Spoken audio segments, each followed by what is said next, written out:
So our next panel is going to be a response to what Julian was just talking about. We're really honored to have a great group of people on the panel who have personal interaction with what Julian just talked about in a very profound way.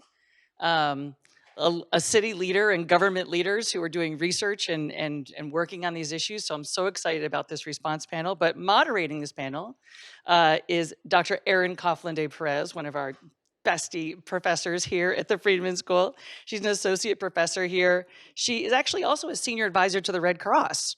And has a research focus on extreme climate related events. So Erin is the professor that when you want to talk about how we build the innovations in this and what should we be thinking about, she's the person. So Erin, come on up. I think we're going to put you here in the moderator seat, and then the three of you come on up and join. And then Seb, you kick off, and everyone will introduce themselves as you go ahead. Got a mic? Thank you very much. Excellent. Thank you again for welcoming us to respond to that impressive account of what you were able to achieve and calling attention to what we still need to do in the region. I'd love to actually start, well, I think we're going to have everyone introduce themselves, but this is Angel Santiago Colon, who's the Chief Business Officer from Grupo Naves. Would you like to start with a reflection on what you've heard and sharing a bit about your experience and what you were doing on the ground during Hurricane Maria? Yeah. Yes. Thank you very much, and thanks, Julene. I can perfectly understand the emotions and the memories going through Yulin's while she was sharing with us the experience and how she dealt with the crisis. Um, First impression is not an impression; it's a memory. When we 48 hours after the hurricane passed, um, I gathered with my partner that is here, Alberto, and we took a car and we were trying to get to our offices and warehouse. And it is in an industrial zone, so there's various food distributors there. So we were passing through them, and ceilings were gone. So all the food supply infrastructure was, very obvious that it was gone from one day to another. So when we got to our location, it's about 75,000 square feet. And we got capacity there for about 4,000 pallets of food. It was intact. Our building was intact, like nothing happened there. Generators were running, temperature was there, and we started walking around the property. We were alone, and we went to the roof and started walking the roof. The roof was like complete, so it was like we can't believe it. So it was very natural that we got into our knees Wow. and took our hands and say, God, tell us what to do because we have no idea what's going to happen right now. So like 15 minutes after, we went to the roof again to see because we can see the whole thing from there. And we we saw that there were drivers coming in to our facilities, drivers, the chauffeur, the truck drivers. And we said, that's it. That's the message. We got millions of dollars in this warehouse right now. We have no supermarkets, no supply chain. Let's go directly to the communities with these first two drivers that came in. So after that, that was 48 hours later. 72 hours later, there were more than 10 routes going out. Day number 4, day number 5, we were about 40 routes going out every morning. And 10 days after that, we were taking about 100 routes every day, trying to get to 78 municipalities until we did.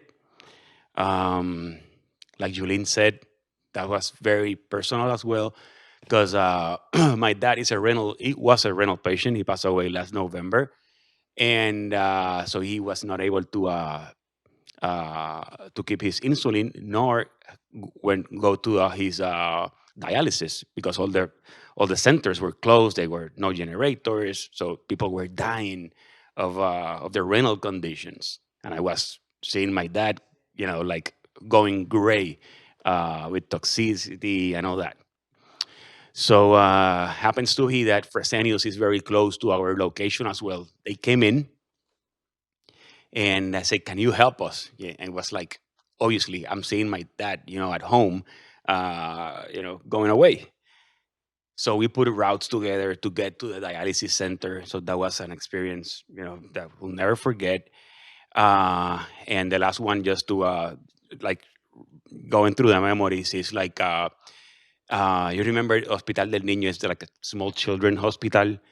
They were like going for no diesel, no oxygen, and the kids were inside. So I remember Alberto taking our diesel truck that basically is to keep our containers running. That we got no plague, no license to take them out of the facilities, and he went there with the driver, put diesel on to give them more 3 4 days.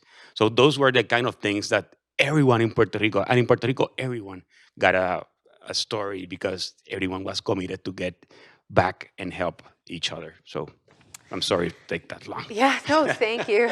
And thank you for sharing these stories. I mean, it's incredible what you were able to achieve. 78 municipalities, you said? I 78 mean, municipalities. We did it until, because what happened is, as Julien said, there was no supply chain. And we did have our supply chain. Our supply chain was not ready to supply 78 municipalities every day.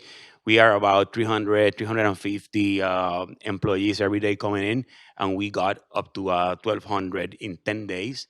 wow, And the American Red Cross partnered with us, and then we start working with them for 6 months wow. until they understood that their job there was done.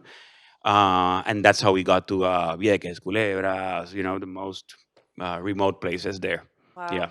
Wow. Well, so this is Elisa Wasserman, who's the Director of Food Justice here for the City of Boston. I'd love to ask your comments and reflections on what you've been hearing, and reflections about our own city that we're living in here. Absolutely. I just want to say first, it was very sobering to hear. I've been in my role for about 2 months, as director of our Office of Food Justice. And I guess first want to just really thank you, Mayor Yulin Cruz.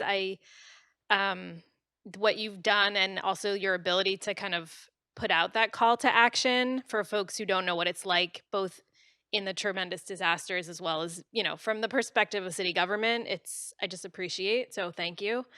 Um, yeah, it's very sobering to hear. I mean, right. So the mission of our office is um, to build a food system that is just, that is equitable, sustainable, and resilient. And those are all nice words. And then when you come to a situation like the mayor was saying, where you have nothing, right? It's like, are those real words or are those empty words? And so, um, we're trying to right now figure out kind of what are those big goals that will change the situation on the ground day to day, because even when we're not facing these kinds of whether it's climate migration or right here in Boston, predicted disasters, we still have a disaster every single day for the people who don't have access to what they need. Like that is not something we can ignore. And so how do we do both at the same time? So I'll just say really briefly, a lot of that is thinking about our regional food system.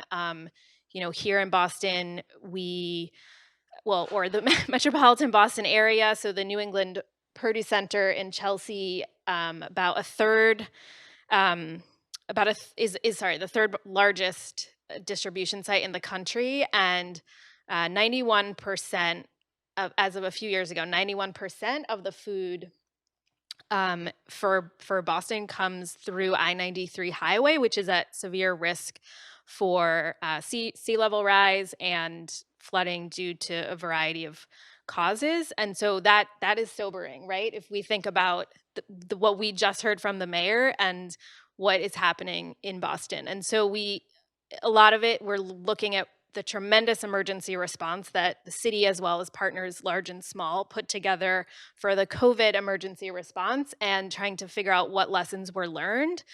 Um, Briefly, they are, there's many lessons. There were so many adaptations that happened and folks who were involved, but there was an absolutely unprecedented level of partners like the religious organizations the mayor mentioned that had never been involved with food distribution before, who were suddenly extremely involved and on calls with the city um, daily, honestly, and um, thoughts, new strategies around supply chain for specifically for culturally relevant food for our immigrant communities in Boston that I think are ways we can move forward as we try to build a resilient food system that has food justice at its core, and we're trying to figure out how to do that.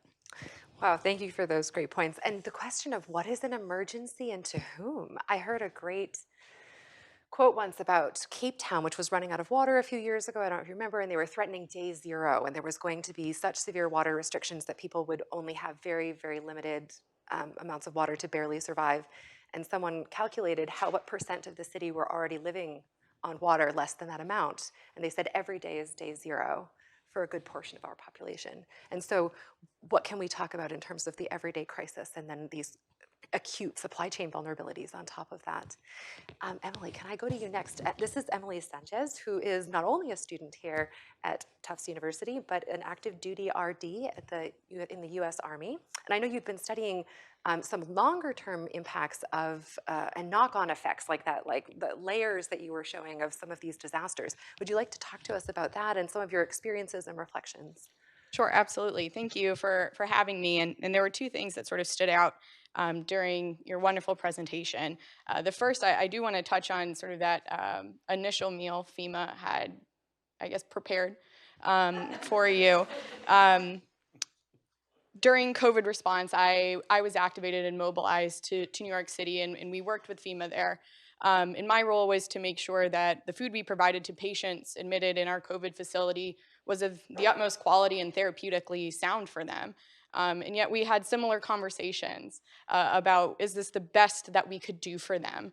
Will they survive if we issue them this meal?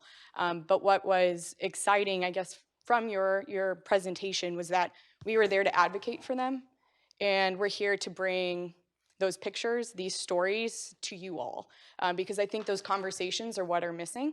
And I think that's an important gap to address in a conversation to keep having. So I just want to say thank you for that, because it's happening in many different environments, and we can do better, yes. Now, the second piece that I ended up writing down, because it does stick to some of the long-term implications that I've been researching, was your comment about permanent changes to recurrent problems. So in my research, I am looking at foodborne disease outbreaks, whether it's the occurrence, the prevalence, the extent, duration, the intensity of these outbreaks over time and space. And one component of this that sort of blew my mind when I got to Friedman was I used to think of time sort of going one direction, right? We're here now and we move forward. And that might be just part of my training as well as, all right, we have today, but we need to prepare for tomorrow, and how are we going to do that?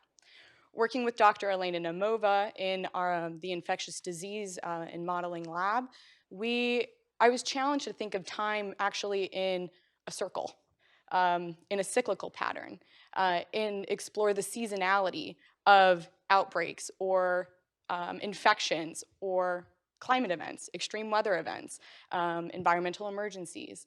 And so rather than thinking again from left to right, we're actually modeling the occurrence of any types of infectious diseases in a circular pattern. So we do this by adding cosine and sine terms, which may bring back some nightmares from high school trigonometry, but we're able to look at these systematic periodic fluctuations of occurrences in a year.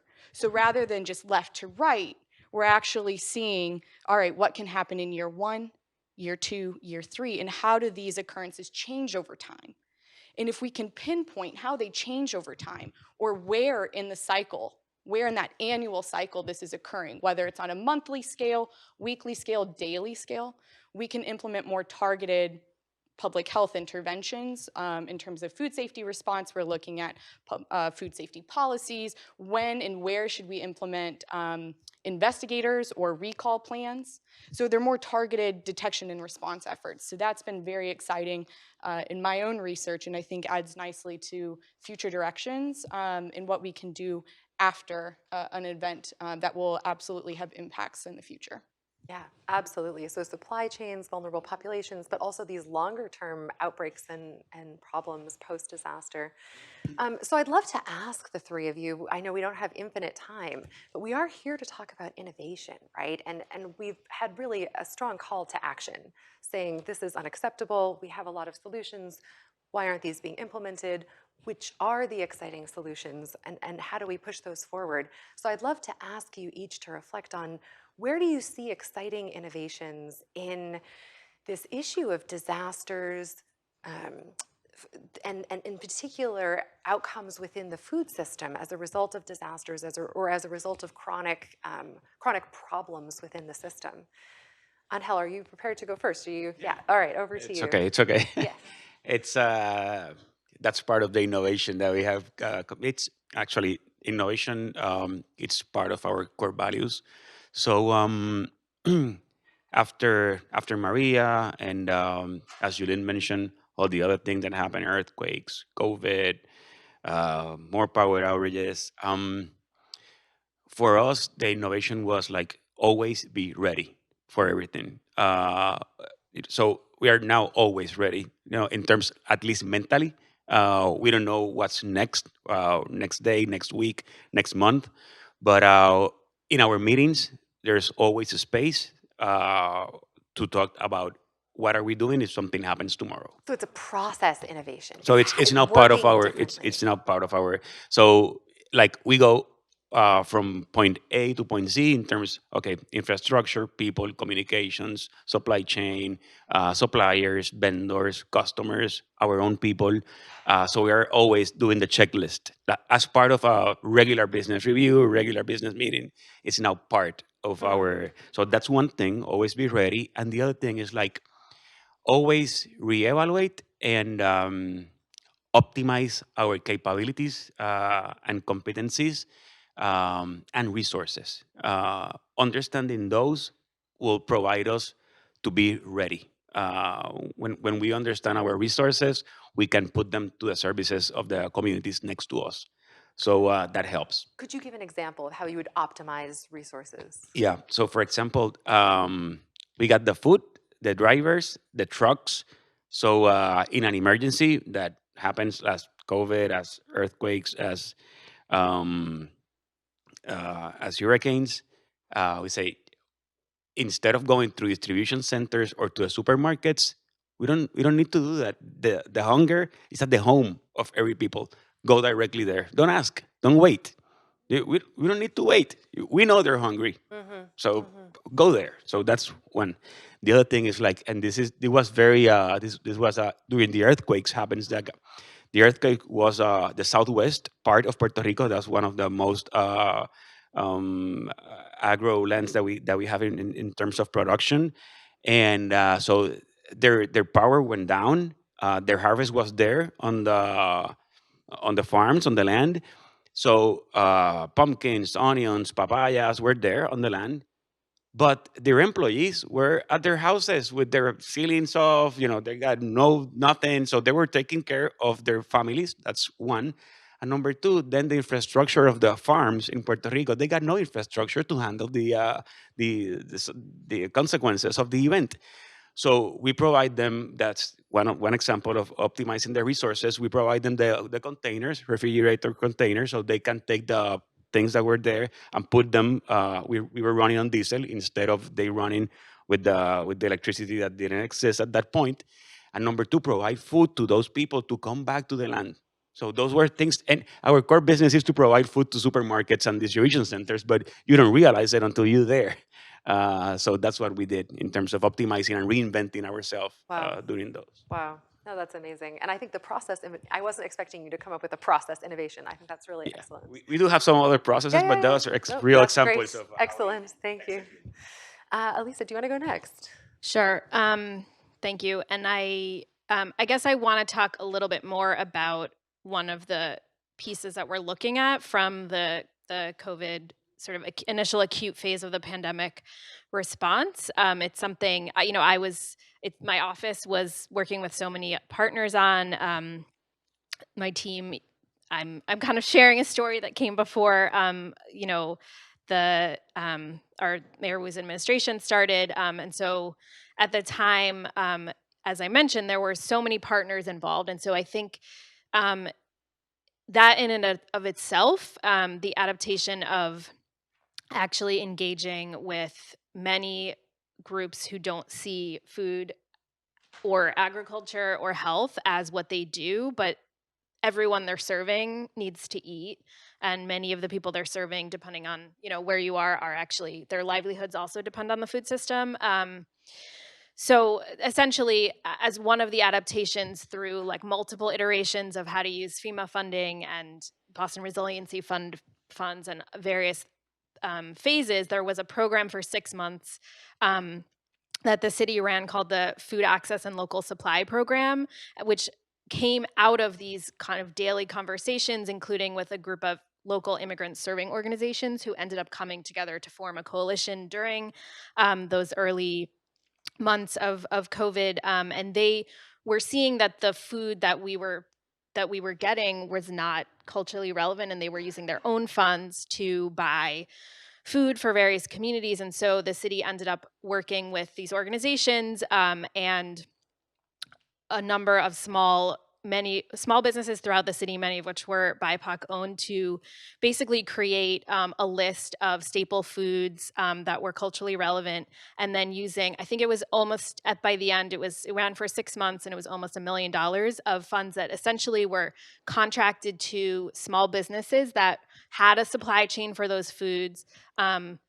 The funds would go to those small businesses, and then the immigrant serving organizations would distribute the food to folks that they knew who needed it in various communities. And obviously, I'll say the other piece, right, that has to be part of how we think about innovation, which the mayor mentioned before, is we have to bake in our understanding of how systems of oppression and structural racism are going to impact how everything is experienced. Every disaster, every day is disproportionately experienced. And so, right, it's centering the people who weren't going to be healthy or successful with a one size fits all approach. And so in Boston, we know, again, like ensuring that all of our both partnerships, funding, programmatic work policies are specifically looking at disproportionate impact for climate resilience. East Boston, Dorchester, and Roxbury,